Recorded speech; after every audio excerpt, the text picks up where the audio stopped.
So loving ourselves starts with truly being able to forgive ourselves. At least that's a very good place to start. Then would it be fair to say that becoming a father figure starts by loving yourself? Absolutely. How do we love ourselves? Hardship brings growth and brings the best version of you. Smile during your heavy sets. Smile in the ice bath. Smile when you're out for a run. Change yourself first. Lead by example. The simple act of living your best life is going to inspire others.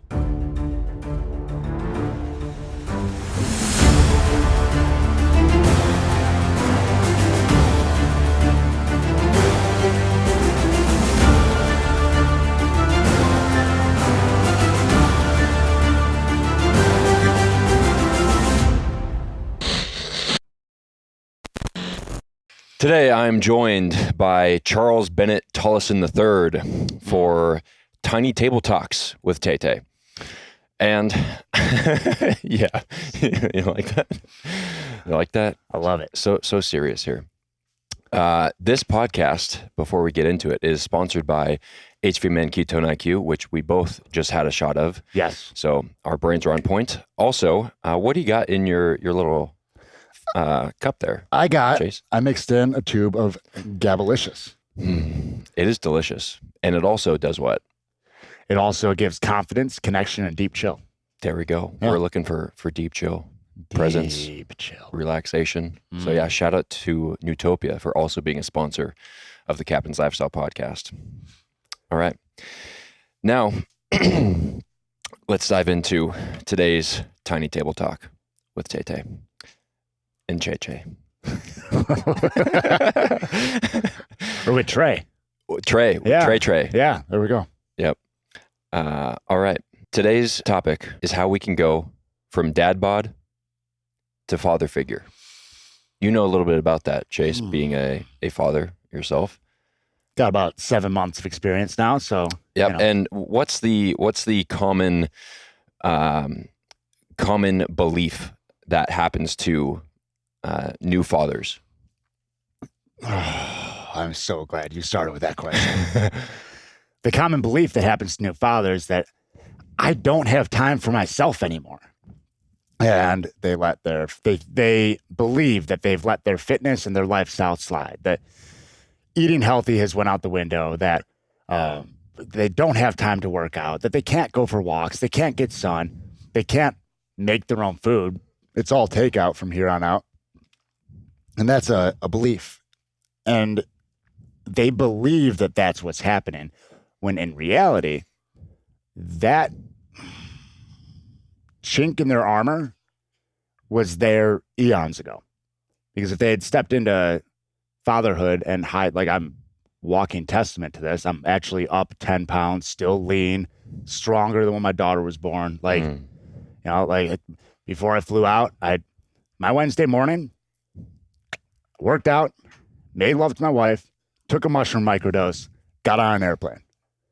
Life can still be absolutely amazing after a kid. I have a 7-month-old who barely slept on Tuesday night. Still made it happen. And before you continue, the flight, if you guys are watching the video on YouTube that he is referring to, is we are recording this live at the Immersion, and Chase and Dave Robinson just finished a fantastic story work session. And then after that, you went for a run, did a little sauna session, ice bath, and now we're here. So now we're here. At 3 or 4 nootropics rolling. And dad bod to father figure. The dad bod is an excuse, and it's a multiple levels of excuse. And I want to play both sides of this here, because some excuses are real, right? It's a priority thing. It's not, because of my kids. It's this is where my priorities lie. And what a lot of guys have yet to understand or yet to grasp is those priorities, and the way that they're setting them up is also most of the reason that they got that noise in the back of the head. They're trying to figure out exactly what it is that they want. And to me, you started this dad bod to father figure. And father figure implies a lot more than just having a good physique as a dad. the amount of people that have commented how chill and how happy my little girl is. And that's not by accident. That's like, I worked the stories. I did the work. I have went layers and layers deep on the story of when I hospitalized my own father when I was 17. Now, like at first it was dealing with the idea that I thought I was dangerous. And then it was forgiving him. And then it was forgiving myself for holding a grudge against my father for so long. And so when you start to dissect your own stuff and show up for yourself, well, then your kids just start to pick it up. And that's surface level father figure. One of my favorite ways to protect myself from EMFs is swimming in the ocean. And even when I can't, I'm still protected with my Aries Tech LifeTune Flex. It protects me from the oxidative stress caused by electromagnetic radiation that can cause things like headaches, fatigue, and trouble sleeping. To get yours, head to ariestech.com and use code Captain Morgan. That's ariestech.com, use code Captain Morgan. All right, back to the show. You mentioned during the story work session your DMT experience, and you, well, without me ruining it, there's a key phrase that I want to highlight, but let's hear you tell that story, and I'm sure you will cover this. I love telling this story. So it's my third of 3 5-MeO experiences, and all 3 times, same practitioner. So he knows me by now. We're buddies. And the way it works, he has these pens that goes like 1 through 6, and they walk you up nice and slow. Your nervous system gets used to it.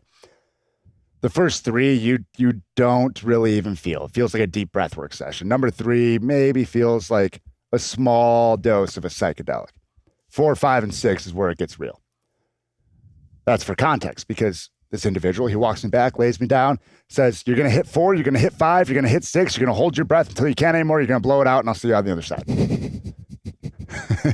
Yeah, exactly. And I am laying on the ground, like screaming, like visceral yell, just reaching up into the heavens, like grabbing at the power grid of the universe. Like, if there is something that you want to get done in life, this is what you tap into to achieve it. And there is zero force that will stand up against it. And as I ground back into my body, I'm laying on my ground, I have my hands out to my side, and I'm just scooping into my chest. Like I felt like I was bringing pieces of me back into me. And with Just those fucking wings, you're scooping a lot of that. Scooping a lot with these paws. Like, come on. And then, yeah. We got a live audience here. Let's go. And, so I get done scooping. I start grounding completely in my body. I just start crying, dude. And it's just this bliss and gratitude. And I'm laying there, and it hits me what that bliss and that gratitude is. It's the same power that I felt while I was out there. It's love. It's all love. And there are a lot of parents, and again, both sides of it. This work is more accessible due to the age of information. Social media gets shit on a lot. The internet has made a lot of this work more accessible, more accepted in this age. My parents both made big strides. Their parents made big strides from where they came from. My mom's grandmother cooked moonshine in her bathtub because her salesman husband would be on the road, only come home and get her pregnant with her 7 kids. So she would make moonshine and then sell it across the Great Lakes to Canada. So, like, the alcohol thing runs deep in my family. There's been all that to say. Our parents sometimes can go, oh, but I love you, so you should do this. Oh, well, past older generations. Well, and they leverage the love. And when you go out there, whether it's psychedelics, when I, because of the work I did and when I had my daughter and that true love, like, you don't get to leverage love for something. Love just is. Mm-hmm. And that's what I got out of that. Love just is. What you put into your body today is the foundation for who you become tomorrow. That's why I fuel with Ketone IQ from HVMN. They're redefining the limits of human performance, metabolism, and longevity. I use Ketone IQ before every podcast to keep my mind sharp and clear. Head over to hvmn.com and use code CaptainMorgan_20 to get yours today. Back to the show. So leading with love starts with loving yourself. That's Then would it be fair to say that becoming a father figure starts by loving yourself? absolutely.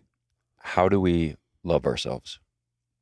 Because I imagine a lot of people hear that and they're like, yeah, I love myself. So I'm reading a book right now by Stuart Wilde.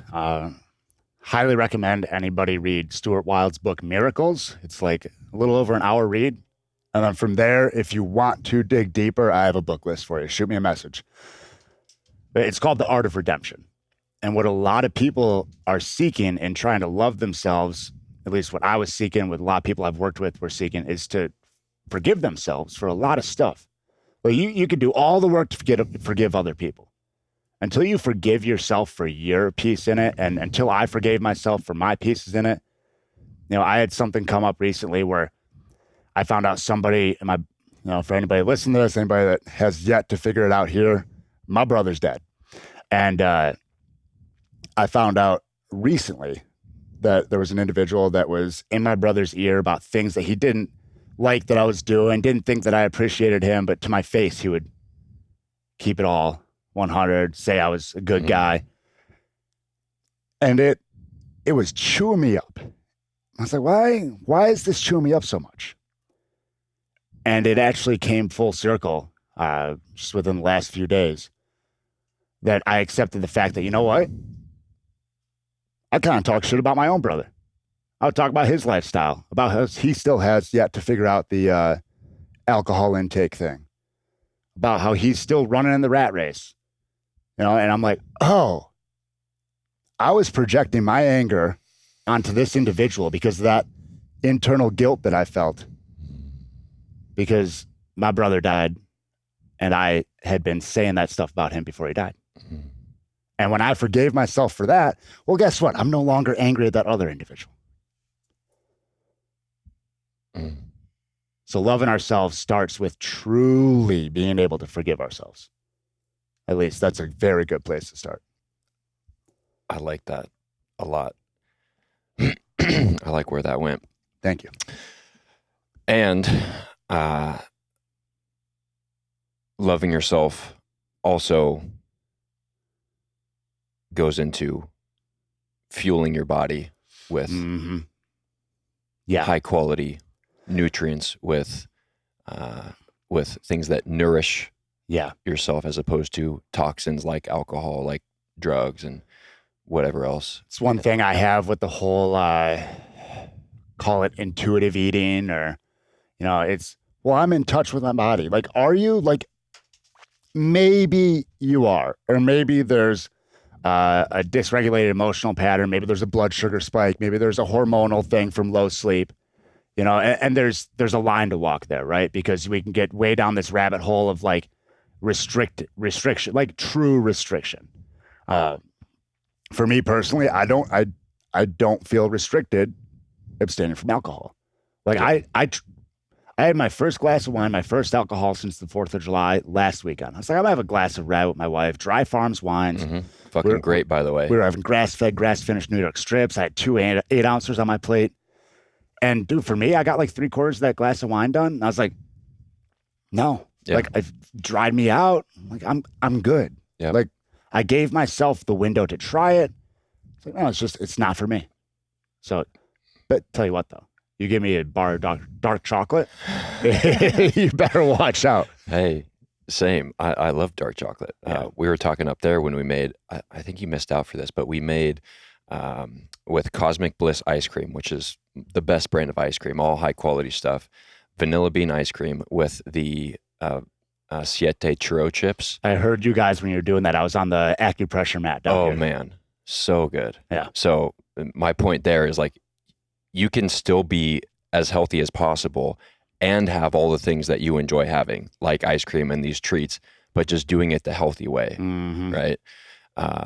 And Joe and I were talking about how most people who, consume the standard American diet, and they're so used to these hyper palatable, like insane dopamine spikes, just so much sugar and mouth pleasure, that they switch to something like the Siete chips, and they feel that they're kind of bland because they're not loaded with sugar. But because we eat healthy, we taste those and we're like, oh my gosh, this is delicious.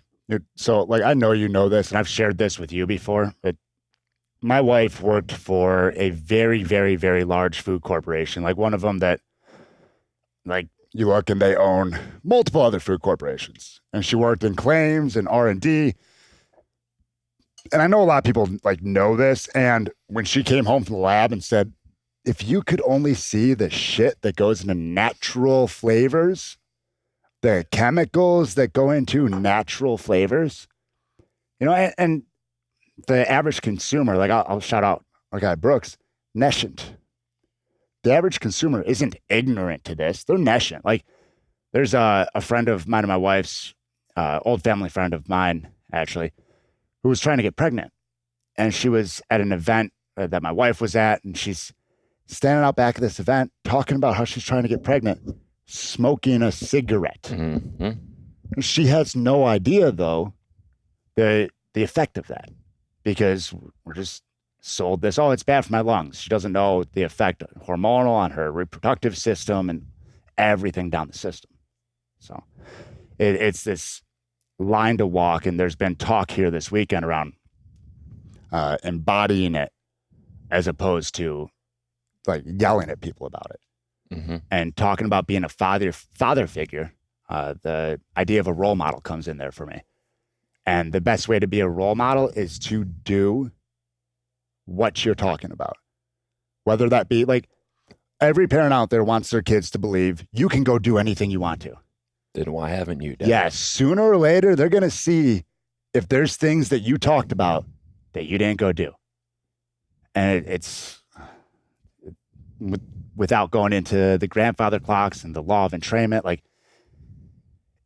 that's so vital to embody it. And I'll lay this out there too, because this was a tangent that I was going to take a while back. A lot of men buy into the nudges from the nudge department. Shout out Serious Fun Podcast, episode 1. And they buy into the nudges. They buy into the programming that, okay, cool, I get through high school. The propaganda. The propaganda.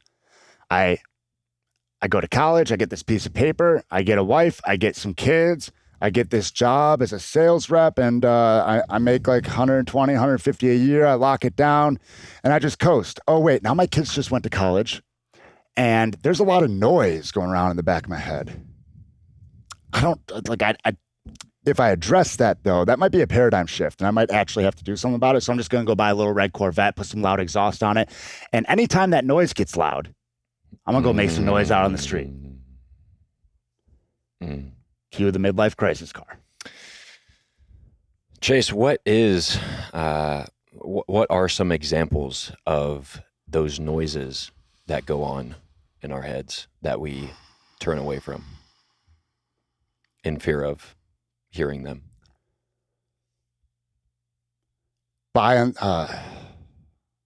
Most often, the idea of not being good enough or not being worthy of what you actually want. It'll present as not thinking you can achieve it. More often what I see is people they don't think they're worth it. They think that this is all that they can do, or it's a fear of what's on the other side. And I'll share a personal anecdote. I was in a Jared Davis, another absolute legend. He's either a full moon or a new moon ceremony. My business had been doing decent. It was on the climb, and the shift was on the horizon of moving into me being a main contributor and my wife no longer being the main breadwinner because she's got a stable 9-to-5. I owned a gym through a pandemic. Do the math. Fuck. Yeah. And he asked us to just one word. And what came up? And the word he gave us was fear. And I sat with it, and like a 1,000-watt light bulb, what I saw in my mind, money. I'm like, that doesn't make any sense. It's already going on. This is already on the climb. Like, my brand is growing. I'm getting invited to be in some rooms that 3 years ago, if you told me I was going to be in them, I'd laugh you out of the room. Oh, wait. This fear is the paradigm shift. What happens when I get to be the breadwinner? And my wife has that permission to slow down and fully embrace her feminine. Mm-hmm. It's like, what is on the other side of that? Well, let's go find out. Let's go find out. Yeah. One of my favorite quotes that I repeat often is from Stephen Pressfield in The War of Art. And he says, fear tells us what we need to do. But oftentimes we don't, because it is scary. We turn away from it, right? So we see it and we're like, I don't want to go in there. There's a monster in that closet. I really, really like the acronym false evidence appearing real. And I get it. Like, some of it can be very real in the moment, right? And for me, that acronym reminds me that, yeah, and anytime I've been scared before, guess what? I'm still here, and I am eons ahead of where scared Chase in that moment thought that he would be now. Our good friend, Mark England, has a quote: if you laugh at the devil, he runs away, which has been said many times during this immersion, and I imagine will be said many more. How can we begin to laugh at the devil, whatever our devil may be? My easiest way, and where my mind went to, because you and I have talked about this one before, where my mind went to when you said that is starting like in the gym or in the ice bath. So many people, they're like, all right, I'm going to grab these dumbbells, I'm going to move them, and they get this just pissed off look on their face. And it's like, dude, okay, cool. Now we associate hard work with anger, with negative feelings, with overcoming some angry, like, dude, Slipknot used to be my workout music. Like, you want to talk about like anger. Yeah. And, now when I have a heavy set of dumbbells and I'm taking them for a ride on the incline bench, you know where I put myself? Right back on the floor in that room, tapped into love. And I smile. Smile during your heavy sets. Game changer. Game changer. You want a pattern that hard shit is fun? Yep. Hard shit brings growth and brings the best version of you. Smile during your heavy sets. Smile in the ice bath. Smile when you're out for a run. Smile more. That's a fucking performance enhancer. Like, for real, for real.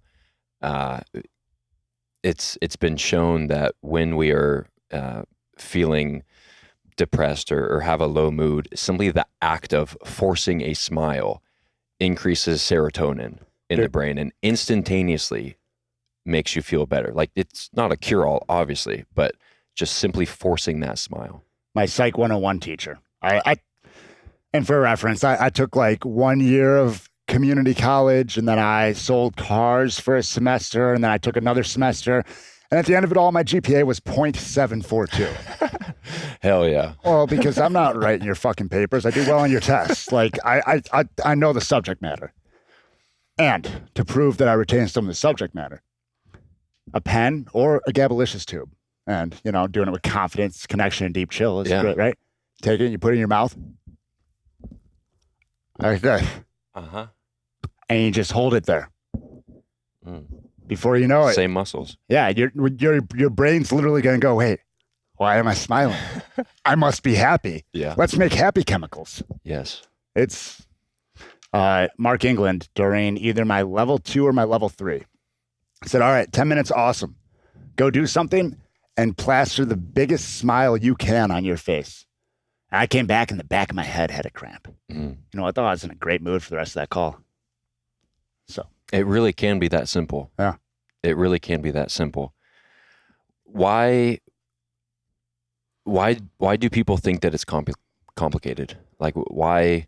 Because I imagine a lot of the resistance to going into and facing the fear is the uncertainty and also the thought that it's going to be a intricate or what's the word I'm looking for? This is I get what you're saying. Yeah. There's a two-part answer here, because there's there's what people think, and there's the mechanism and the nudges that they've been given to make them think that it's hard. Complicated is the word that I was complicated. looking for. Yeah. To make them think it's complicated, because it's simple. To use negation, it's simple, not easy. Yeah. Like doing the work. These guys here, we've had 4 guys read stories and go through. Like, fucking that's some shout solid out work. Yeah, shout out to you guys for displaying true masculinity. Yes. Like for real. Getting vulnerable. That's real masculinity. And people think it's complicated because of some of the fixes that are out there.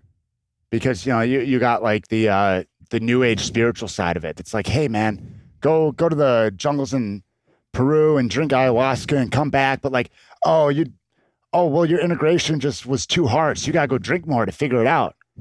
Like, yeah, cool. And at a certain point, like if you're sitting with medicine more often than you're integrating, you're just going and getting high with your friends, which is cool. Like, just let's see it for what it is, right? It's the integration that you bring back, and a lot of people go and they fire hose these skills or these things they can do, and they read these self-help books and they watch these documentaries, and then they go, oh, but why not me? Like, I read all this stuff, I took in all this information, and part of it is information overload and inaction overwhelm, because how could I possibly fit that into the life that I live? Information overload and inaction overwhelm. Yeah. I like that. Yeah, I think paralysis over analysis is too many syllables. Yeah. Inaction overwhelm is. Yep. I've been caught up in there and just learning, book, course, seminar. And it's like, okay, what am I actually getting out of this? Like, how am I implementing this? So I put something on my story recently that, and we're a bit off on a tangent, and I love tangents. Yeah. That, talk about inner child, and play is so crucial. So many people forget play. And one of the biggest ways to play in my book that you see kids playing is why? Why? Why? They're so curious. And books are great. I've went down the rabbit hole of books and podcasts and all this. And I'll be honest, man, the last year, it's probably the lowest volume reading year of the last 7, 8, 9, 10 years of my life. Same. Because if you learn to get curious, life can be your greatest teacher. And that curiosity is the way that we can find to make it simple for ourselves. Because while, words, stories, and breath is usually really effective, that opens the door. Now, how is it simple for us to integrate it into our individual experiences in our lives? Mm-hmm. How do you implement that with the guys that you work with? Which guy? I mean, it's, Right. what It's do they have individual. going on? And, and this is where that take on it started with my gym. We opened as CrossFit Algonquin in 2014. I was going to have a team go to regionals and the whole nine. I could do Grace in a minute 13. I could do Fran in 2:37. Like, all that stuff. And I was like, oh, wait, we got like grandparents in here, and like, that's cool. Like, she can squat now, but what about this? Oh, wait, these people are really coming here to feel how they think fit people feel. Yeah. Most people work out because they want to feel how they think the person with the six-pack feels, when really the person with the six-pack has the same shit stories, and they're using the gym to run away from them. Can confirm. Yeah, been there, done that, moved through it. It's possible, guys. Yeah. And this whole individualization thing started back in 2018 with my gym. I got down the OPEX, James Fitzgerald, Marcus Philly rabbit hole, and started individualizing the fitness that people were getting. And as I moved into the more mindset, lifestyle, and story coaching, there's magic questions that work with anyone. And the integration that's where the curiosity comes in. Like, where are you in your life, and how are you best going to be able to pull that lever? What's to borrow something that Mark uses often? It's Archimedes, I think, right? A lever long enough and a fulcrum strong enough. And another way to say that is, what's the lowest hanging fruit right now? What's the one thing you can do individually that is the easiest to do and has the most effect? And usually the question that I frame that around to come full bore into an answer that I use with most of my guys is in their 10-year vision. And I just ask them, what's one thing you do in that 10-year vision already? This. Cool. What's one thing you can do tomorrow? This. Cool. Start doing it. Just start doing that thing. If you can do it now and you do it in 10 years, do it there. And then we just keep chopping. Keep chopping. Dave Robinson. Where's he at? Rolling a spliff. Guarantee it. Chops. So my next question was going to be, if somebody listening right now has identified a part of themselves in what we're talking about right now, what is the first step that they can take? And let's say they don't have a 10-year vision. Let's say that it's complete uncertainty. They know that they're not happy with where they are now. They know they want to be somewhere else. That hasn't been defined. They're uncertain, fearful.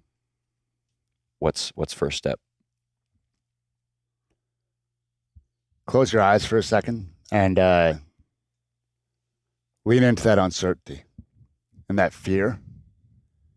Just take a couple big, deep breaths and really let yourself go into it. Joseph Campbell, any feeling felt all the way through is bliss. And let yourself lean into that fear, that uncertainty. Feel where it is in your body. Take big inhale, big exhale. And as you exhale, really settle into where that is in your body. And take one more big inhale and allow that fear and that uncertainty to expand. And then as you exhale, where in your life, which memory does that take you to? And whatever that answer is, go write it down. Get it out of your head and onto paper. I mean, but why? This is the noise we were talking about earlier. Like, this is the noise. This is the constant chatter. Because so many people, to pull back one that I used to use a lot, so many people are walking barefoot and they don't have your feet, right? They're walking barefoot over gravel their whole entire life, sharp, pointy gravel. And they think that that's just what they're bound for, right? Thing is, next to this gravel, there's like 10 yards of hot coals. On the other side of the hot coals, whatever feels more comfortable to your feet, soft grass, a beautiful beach, right on the water line. Beautiful, most comfortable walking. But you got to go through the coals to get there. I don't want to do that. So I'll just keep walking on the sharp gravel. Walk through the coals. Because more often than not, you walk through the coals right, you don't get burned. You get a big sense of freedom and a big win by doing it. And then everything gets better on the other side. Now, there may be some patches of coals to walk through once you get on that beach again, because there's levels to this game. And start walking. Start walking. The journey of 1,000 miles begins with one step. Yes, sir. And the destination is well worth it. Nobody gets to the top of the mountain by helicopter. I mean, you can, but I mean, it's not as enjoyable. Is there a top of the mountain, though? I don't think there is. I think we're put here to believe there's a top of the mountain, and we're in this constant chase for it. Okay, I get to the top of the mountain, I'm going to see another summit. Yeah, there's another mountain. And guess what? Like, that summit may be higher, and it also may be through a valley. And that's another thing that keeps people, because okay, cool. I've reached this false summit. And really, it was the tallest one I could see. It was, shit, man, this is only like 6,000 feet. There's 8 there. There's 10 there. There's a 14er over there. But I got to go down to get back up. no, man, I'm going to stay right here. This is cool. I'll take the shadows. I'll take just staring at that and wishing I could be there. I don't want to go back down. I mentioned in my podcast with Nate that I imagine regret to be one of the worst feelings a human being can experience, especially at a time when it's too late. Right now, for everybody listening, it's not too late. You still have plenty of time to see the other mountains and make the decision to hike them. But for a lot of people on their deathbed, for example, Bronnie Ware was a critical care nurse and wrote a book on the top 5 deathbed regrets. And at that point in time, when they're literally on their deathbed, like, what could be worse than the feeling of, I knew I should have done this and I was too scared to take action? Have you been through Enlifted Ancestors yet? No. Nate has. In Enlifted Ancestors, you get a prompt to write an Enlifted Children poem, spell, and it's like, tell them about love, one of them is tell them about regret. And my thing with regret is pointless. It will have you re-greeting. Let's add another E to the gret. It'll have you re-greeting the past. Learn from it. And like, as long as you learn and then you move forward from there, what is there to regret? And even if you didn't move forward, guess what? Like, you know, and I'll tell you all this, like, from a young age, it's like, is there any way that any one of these books got it right? And I kind of bucked all spirituality. Have faith in something. Figure out what it is. It could be yourself. It could be quantum physics. It could be Christianity. It could be, I don't care. Because when you have faith that there's more out there, well, hey, maybe you get another chance. Maybe you were just put here to learn all those lessons, and that regret isn't really regret. It's the path you were supposed to go through anyway. Regret in itself, like, pardon my French, but fuck that. Agreed. Yeah. Agreed. Do you suffer with stress, anxiety, trouble sleeping? If so, you could be part of the 80% of people who don't get enough magnesium in their diet. Most supplement brands use cheap, low-quality ingredients at ineffective doses. Bioptimizers goes all in on the formulations, combining 7 different forms of bioavailable magnesium. That's why I recommend Magnesium Breakthrough from Bioptimizers. What are, in your opinion and experience, some of the most important pillars of what it means to be a father figure? I just made a post on this. As I got on the train, I went down to see some of the groomsmen from my brother's wedding. And his best friend, since he was a kid, we took the train down together.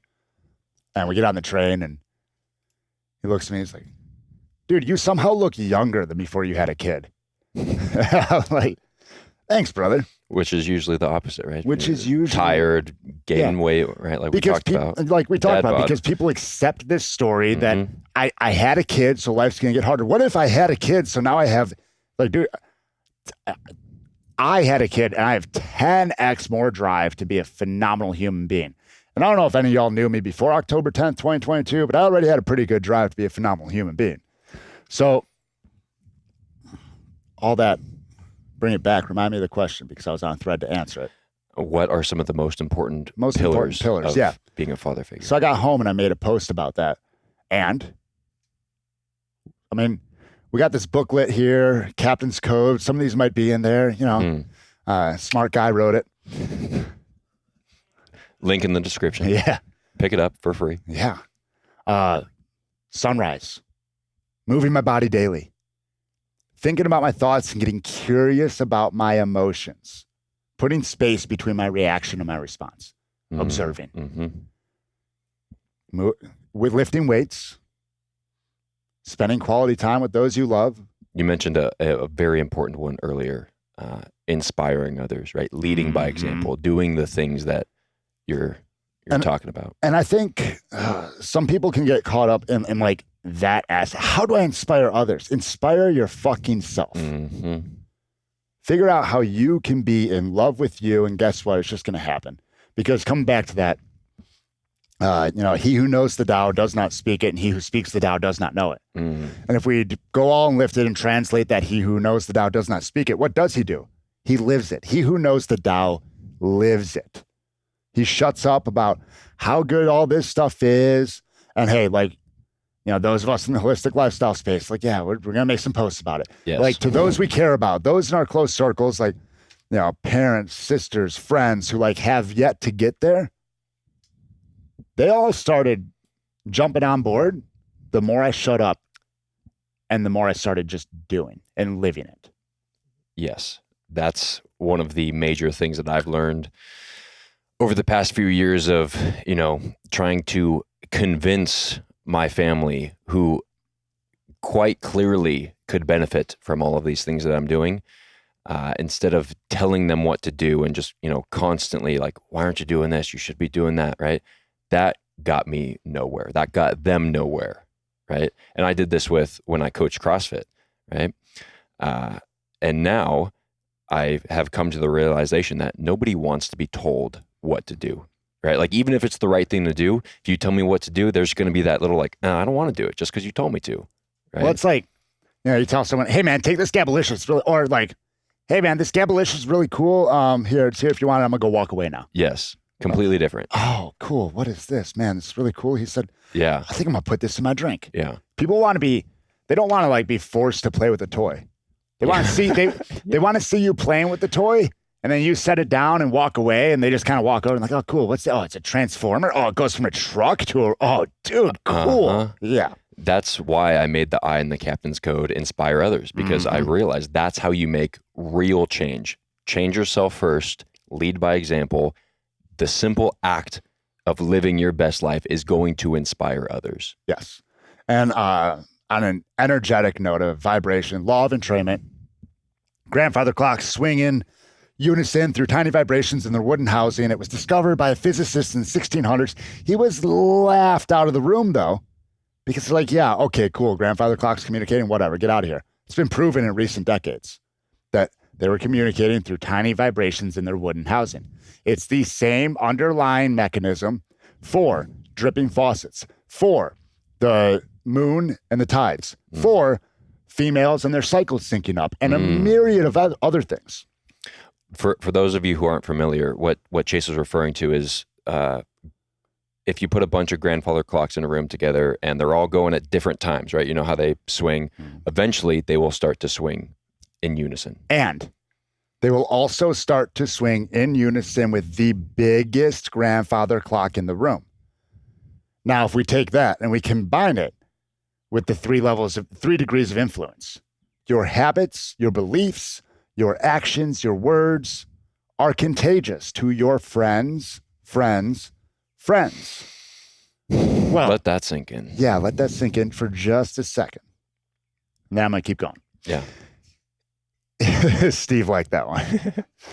If you become the biggest grandfather clock of your friends, and you are watching the sunrise, you're getting in the cold, you're moving some weight, you're moving your body, and hey, resistance training might look different for everybody.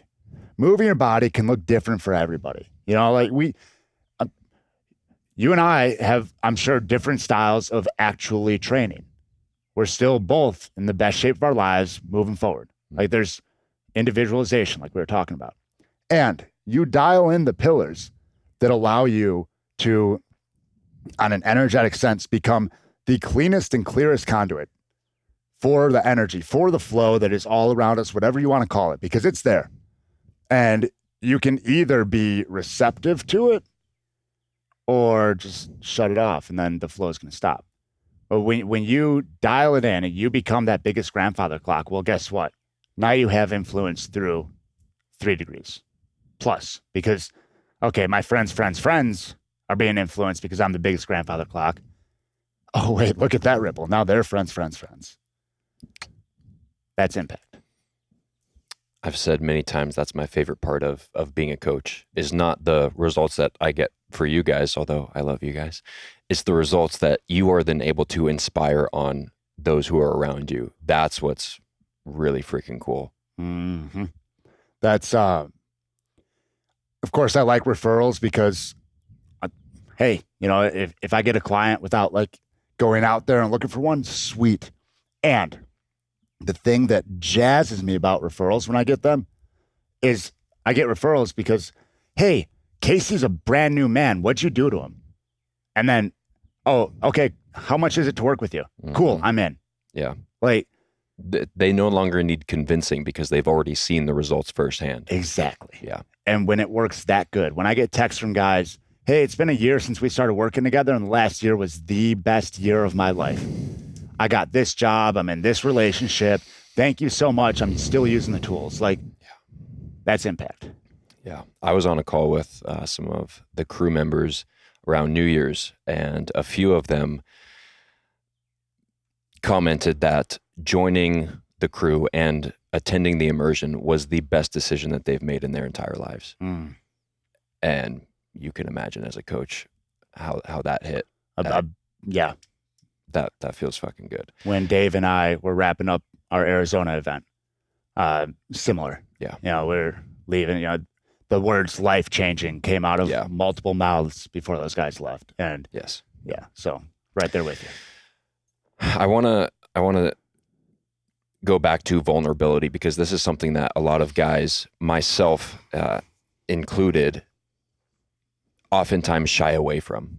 Yeah. Right? We feel like getting vulnerable and showing emotion is a sign of weakness, right? And as we've displayed here, it is the exact opposite. It is one of the highest expressions of strength. So if you could give a personal account of how you have benefited from becoming vulnerable yourself and how that's impacted your family.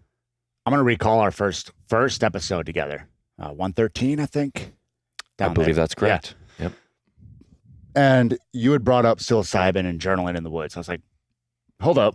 I got something from the beach that journal and psilocybin. And the opening line was that some people go out into the world to find themselves. Others go into themselves to find their world.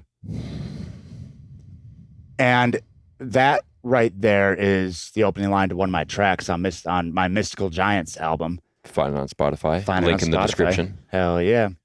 And I talk in that track about for anyone to connect with anyone else, vulnerability is the key. And before we can be vulnerable with anyone else, we get to be very vulnerable with ourselves. And one of the best, most recent examples of that was like I was talking about with my ex-friend who now has me blocked on everything. I'm still hearing stuff about, and like, oh, wait, I was actually talking about my brother's lifestyle and disagreeing with it myself. Like, of course, I'm harboring some anger and guilt when I hear about these conversations they were having. And in my marriage, I mean, 100%, you want to have a good relationship, get vulnerable with yourself because,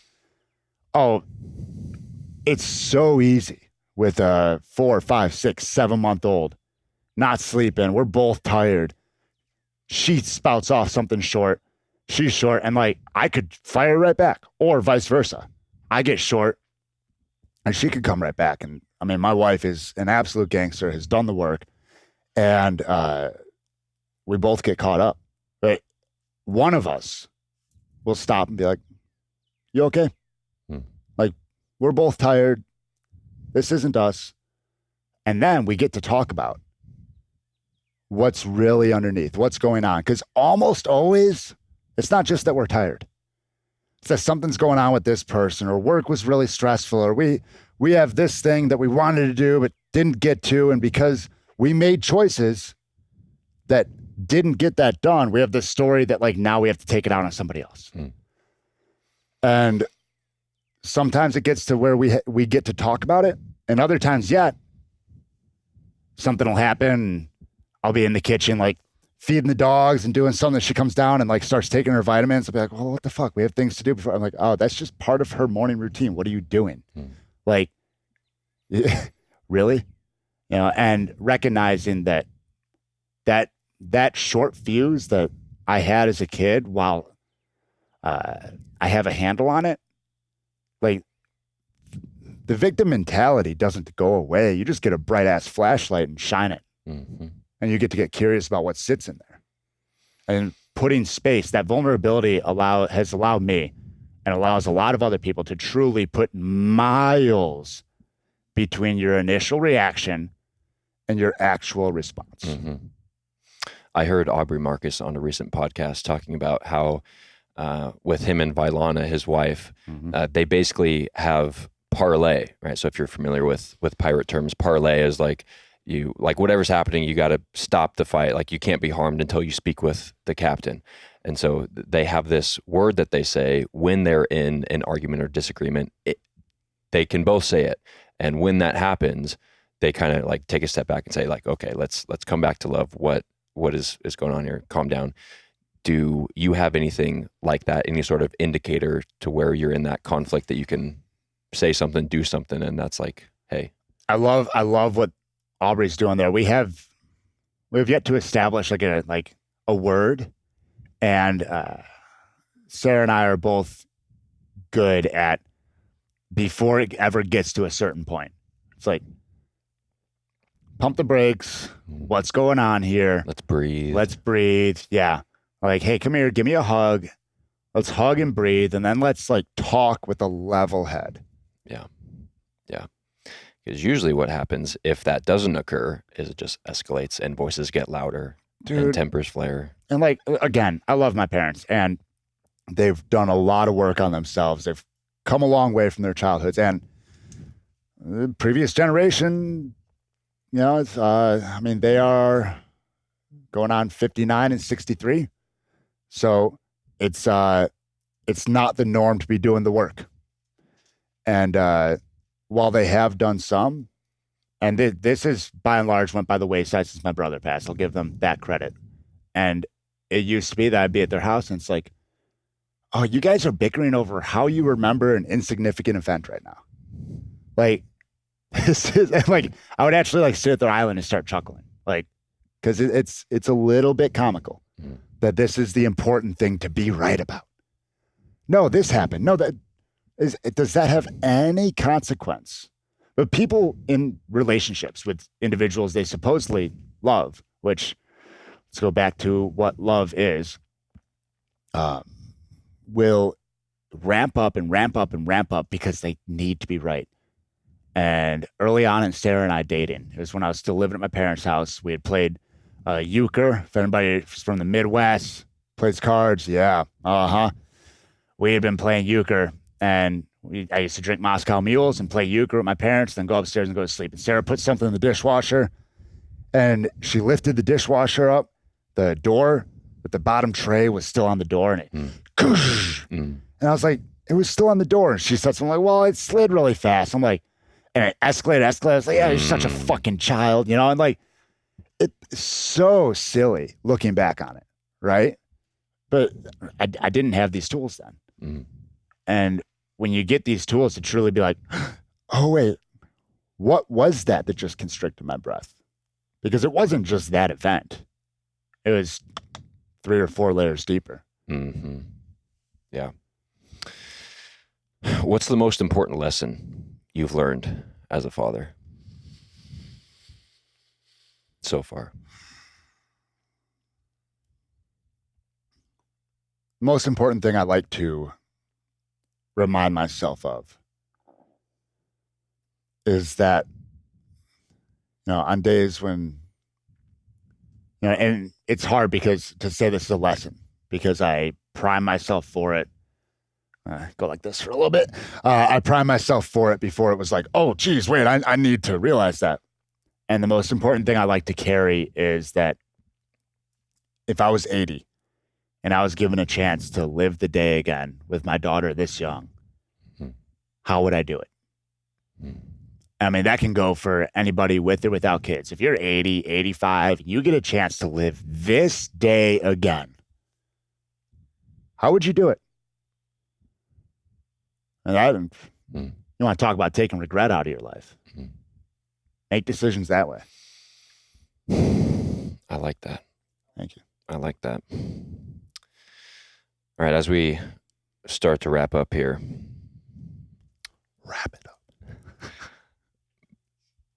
I've got 2 more questions for you, but before that, where can people find more about you and what you do for men? ChaseTolleson.com. That website is a little bit outdated, and you can get on my email list, submit a form there. We can get in touch.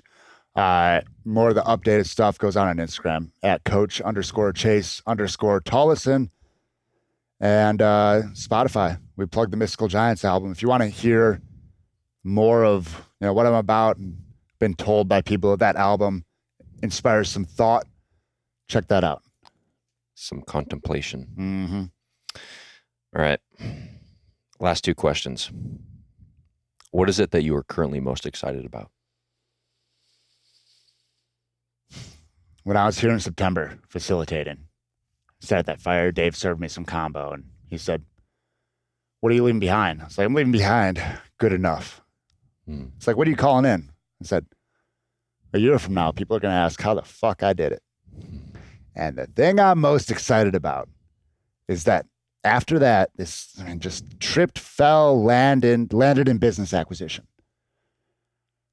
And the how I did it is referencing the fact that I am going to create a life where all that my daughter knows is that she is able to do whatever, what we were talking about earlier, I'm going to embody it and show it to her, that she is able to do whatever the hell she wants on this plane and beyond.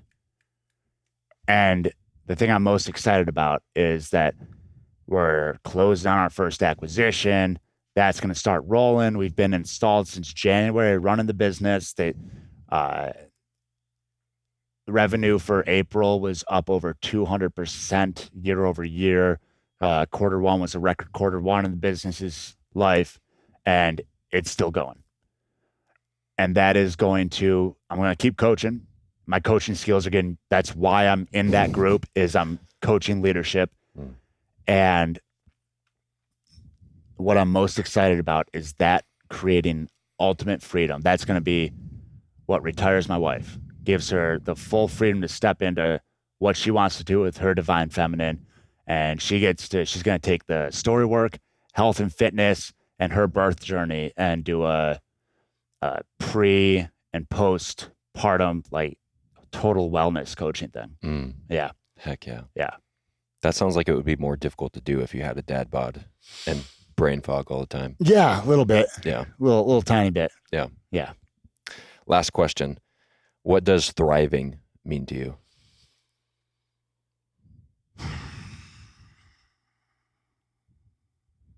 Thriving to me. I love this because our classes at Ardent, we called them Thrive classes. We had a hashtag Thrive with us on the shirts, right? Heck yeah.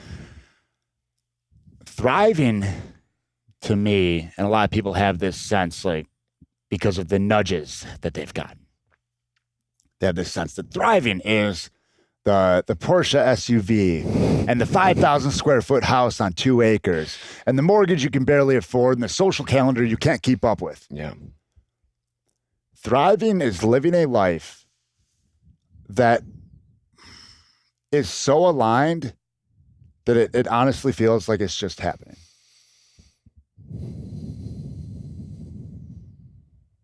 And that everything that happens feels absolutely phenomenal. Yeah, I was going to add to that, as long as you're present for it, because I think a lot of people, life is just happening, but it's happening to them. Right? As opposed to life happening for you. Well, I'll toss out another chaseism, because we all know the guy that shows up with the gift and forgets to bring his presence. Just be present. I'll say, if I can combine 2 things into the keys to thriving, besides the holistic lifestyle stuff, which, meditation and words, stories, and breath. Combine those 2. Because when you accurately and honestly think about your thinking by looking at the language patterns and the breathing patterns, and you have that ability, and you've had the reps with that, and you sit with yourself, that's power. What's the quote Mark always says? When you learn to think about your thinking, you become alive in a new way. Yeah. Alan Watts. Yeah. There's some good Alan Watts quotes out there. Yeah.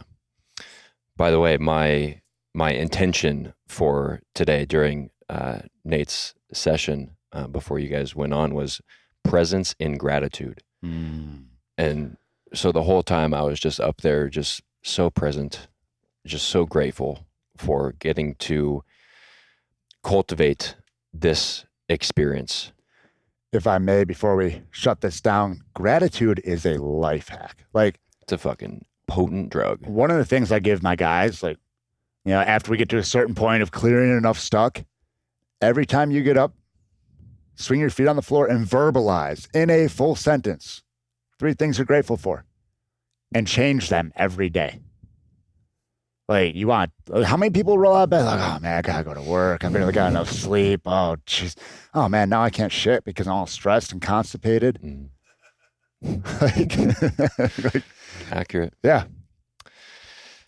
Charles Bennett Tolleson III, aka Trey. You'd think I had a trust fund with a name like that. Thank you for joining me on this episode of the Captain's Lifestyle Podcast, Tiny Table Talks with Tay Edition. And Trey. And Trey. Gentlemen, remember, live the Captain's Lifestyle. Peace.